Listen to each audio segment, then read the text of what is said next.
Muy buenas noches, estimado docente y estimados compañeros. En esta ocasión, continuando con la exposición pasada de Historia de la Uni, tenemos el capítulo 2 titulado Los primeros pasos. Los integrantes de esta exposición somos Amaro, quien soy yo, Centurión, que es el segundo que expone, y Mendoza, el cual es el último que expone. Bueno, entonces continuando con la exposición, tenemos Iniciación de la vida académica, que es el subcapítulo 1. El 23 de julio de 1876 se llevó a cabo la inauguración de la Escuela Especial de Construcciones Civiles y de Minas en el Salón de Actos de la Universidad. La ceremonia contó con la presencia del presidente Manuel Prado, quien es el que está acá, no sé si se ve bien el mouse, y sus ministros. El director de la escuela en ese entonces, Eduardo de Javich, quien es el segundo que está acá, pronunció un discurso emotivo y esto pues declaró oficialmente inaugurada la institución. A pesar de su sólida base académica, la escuela atravesó una etapa de crisis debido al conflicto que hubo en ese entonces con Chile. Es debido a ello que, en el periodo de 1876 a 1884, se consideró una fase de prueba y adaptación, en la que más que nada se buscó una estabilidad definitiva. Bueno, continuando con el subcapítulo 2, tenemos los primeros nombramientos. Desde la aprobación del Reglamento Orgánico en marzo de 1876, se priorizó la selección de docentes. El 9 de mayo, Eduardo de Javich fue nombrado director y se asignaron docentes en construcciones civiles y minas. Para la selección preparatoria, el 25 de julio se creó una clase de revisión de matemáticas a cargo de José Granda, quien es el que tenemos acá. Algunos docentes tuvieron dificultades para asumir sus cargos. Esto debido al poco apoyo que hubo en ese entonces, ya que estaban con el conflicto con Chile, había necesidades económicas y bueno, más o menos ya entienden de lo que va. Después, el polaco Francisco Kwiatkowski rechazó inicialmente su puesto. No obstante, después fue subdirector en 1878. Bueno, con esto acabamos ese subcapítulo 2 y pasamos al siguiente, que es completando el cuadro profesoral. La escuela consolidó su cuerpo docente con ingenieros del Estado, lo que asegura las experiencias prácticas generaba instituciones en enseñanza por comisiones gubernamentales. En 1877 se oficializaron nombramientos como Echegaray, Kwiatkowski, que bueno, ya dijimos que es el polaco, Progrer y Garanda. Después, en 1878, un año después, se han ido a Francia y, contratan a Duchatenet y Del Sol.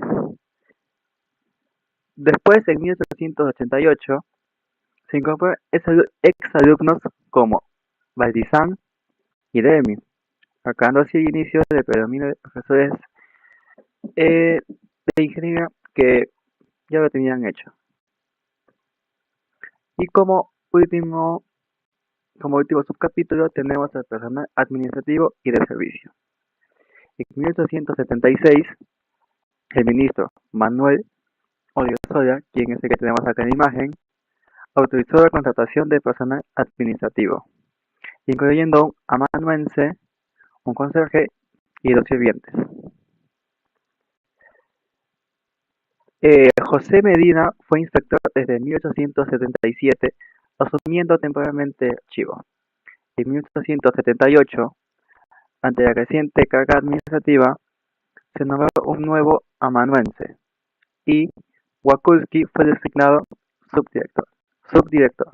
Bueno, con eso estoy acabando la exposición y le doy paso a mi compañero Centurio. Continuando con la exposición, los primeros postulantes. La Escuela de Ingenieros fue fundada en 1876 y recibió postulantes de diferentes instituciones, destacando la Facultad de Ciencias, la Escuela de Artes y los colegios secundarios. Como se muestra en la gráfica, un 26% fue procedente de la Facultad de Ciencias, 9% de Cuerpos de Ingenieros del Estado, 5% de Escuela de Artes y otros oficios, 22% de Escuela de Segunda Enseñanza, 31% sin indicaciones y 7% de otras. Al inicio, la escuela se enfocó en la especialización de profesionales, pero luego se convirtió en un centro de formación técnica. La guerra con Chile redujo el número de postulantes y al paso del tiempo empezaron a provenir de colegios de secundarios por su mayoría. La escuela se consolidó como un grupo social compuesto por hijos de ingenieros, empresarios mineros y profesores, lo que forzó la profesionalidad técnica y el prestigio. Pero con la llegada del capital extranjero, el minero peruano pasó a ser un líder técnico especializado. Esta institución no solo ayudó al desarrollo profesional del país, sino que también nos mostró la lucha entre la minería nacional y el capital extranjero. Los estudiantes. Debido a la guerra con Chile, se perdieron documentos de los estudiantes entre 1876 y 1884. Sin embargo, se encontraron registros donde se indica que muchos estudiantes tuvieron que interrumpir sus ocupaciones para cumplir tareas militares o buscar empleo. Entre los alumnos registrados en los cursos de cálculo y resistencia a materiales entre 1881 y 1884, muchos de ellos son descendientes de la élite peruana. La matrícula costaba inicialmente 5 soles por semestre, pero algunos alumnos fueron exonerados debido al deterioro económico a causa de la Guerra del Pacífico.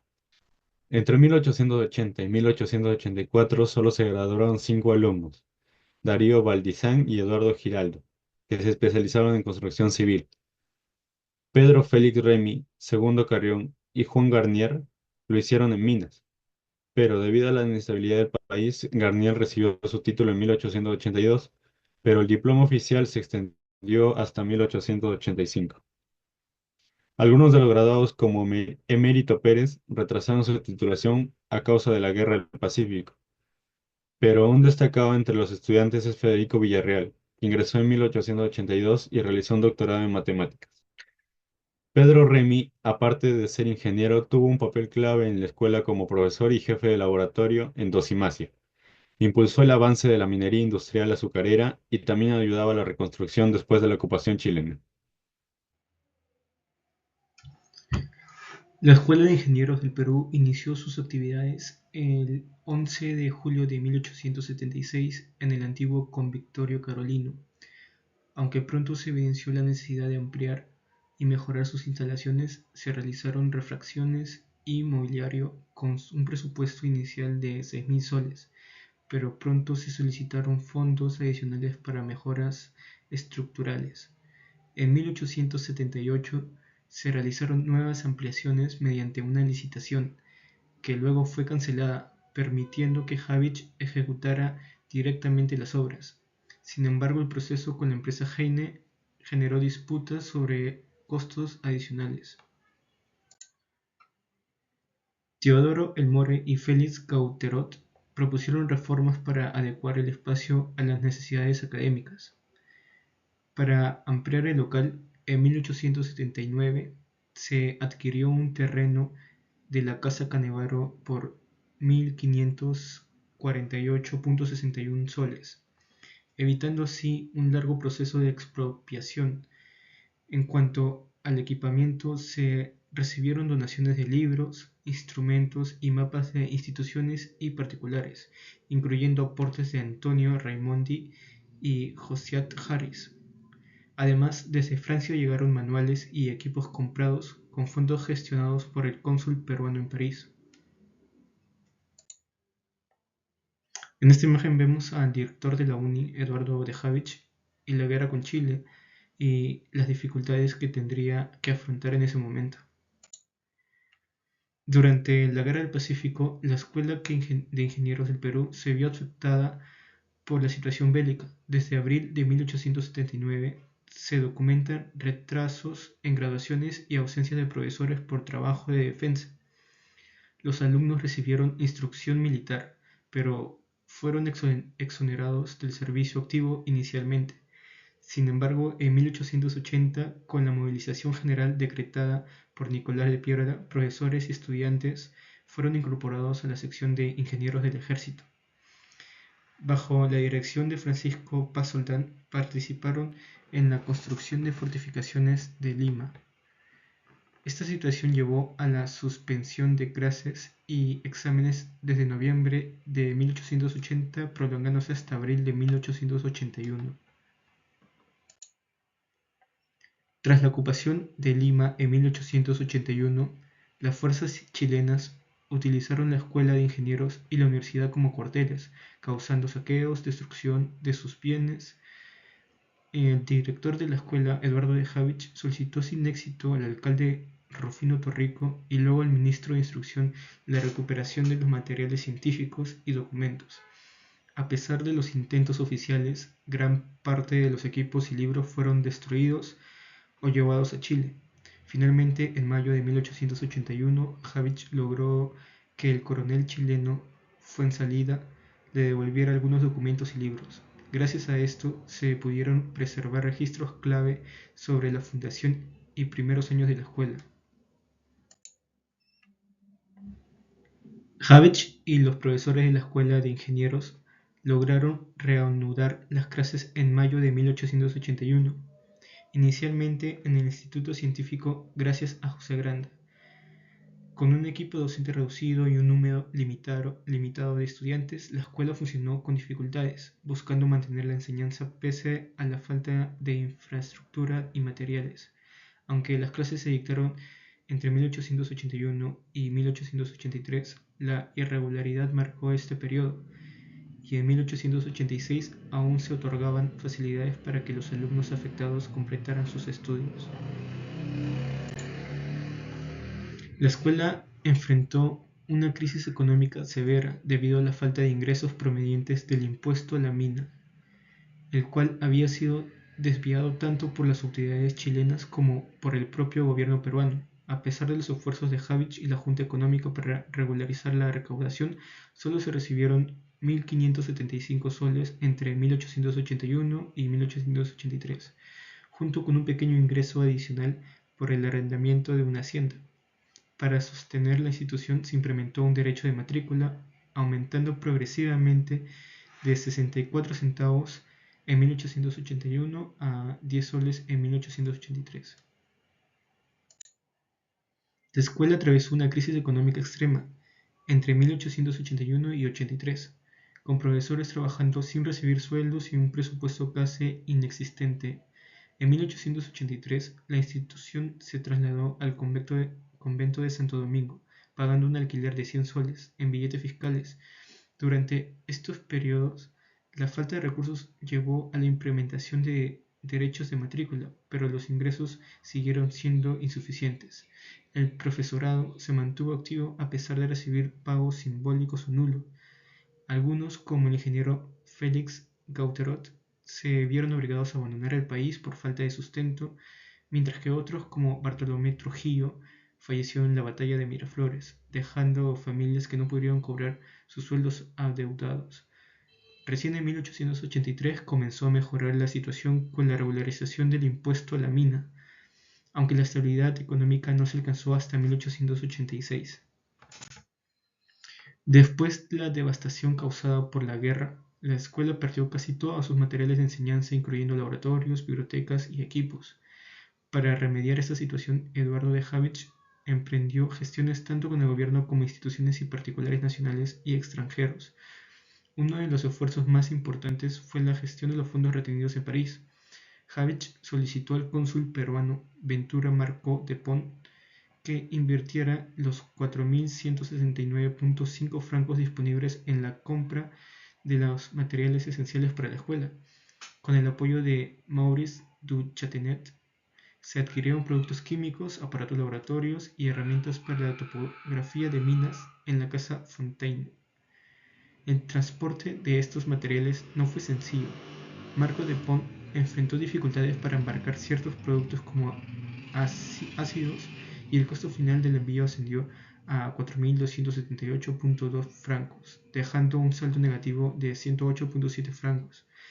Javich gestionó exoneraciones de aduanas ante las autoridades chilenas y facilitaciones logísticas con empresas privadas como Compañía Sudamericana de Vapores y el Ferrocarril de la Oroya.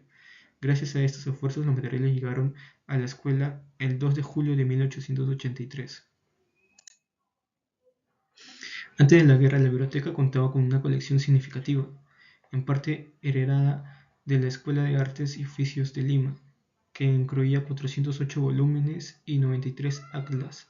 Sin embargo, la ocupación redujo drásticamente estos recursos. Gracias a las gestiones de Habich se logró recuperar una pequeña parte del archivo y biblioteca, incluyendo colecciones de exposiciones internacionales, reglamentos y algunos volúmenes de los Andes de la escuela. Un informe de inventario detalló los materiales rescatados: 24 libros, dibujos técnicos, mapas, útiles de dibujo y algunas colecciones de revistas científicas. La mayoría de los textos estaban en francés, lo que evidencia la influencia de Francia en la educación tecnológica en el Perú en ese momento. El envío de instrumentos desde Francia en 1881 marcó un primer paso en la restauración de la enseñanza técnica en la escuela. Posteriormente, donaciones de libros y materiales de personajes como Manuel Julián San Martín, Augusto Elmore, Francisco García Calderón y Teodoro Elmore fortalecieron la recuperación. Teodoro Elmore, quien estuvo prisionero en Chile, aprovechó su estadía para recopilar información técnica. Tras la retirada de las tropas en 1883, Habich solicitó la devolución del local, encontrándolo en ruinas y completamente saqueado. Las reparaciones iniciaron en 1884, con un costo estimado de 3.000 soles. En mayo de ese año, la escuela regresó a su sede original, pero enfrentó problemas con la universidad, como vandalismo por parte de sus alumnos. Esto llevó a considerar posteriormente la necesidad de un nuevo local. Durante la ocupación chilena, la Escuela de Ingenieros enfrentó dificultades para formar y ubicar sus graduados. Algunos, como Cardier, tuvieron que emigrar y otros, como Giraldo, aceptaron trabajos fuera de su especialidad. Desde 1882, estudiantes fueron enviados al Canal de Panamá gracias a Malinowski. Pérez y Mesa lograron graduarse tras su regreso, mientras que Latorre continuó su carrera en Guayaquil. La guerra redujo el número y preparación de los alumnos, obligando a la escuela a flexibilizar matrículas y unir especialidades. A pesar de todo, la institución hizo esfuerzos para apoyar a sus ingenieros y mantener su funcionamiento.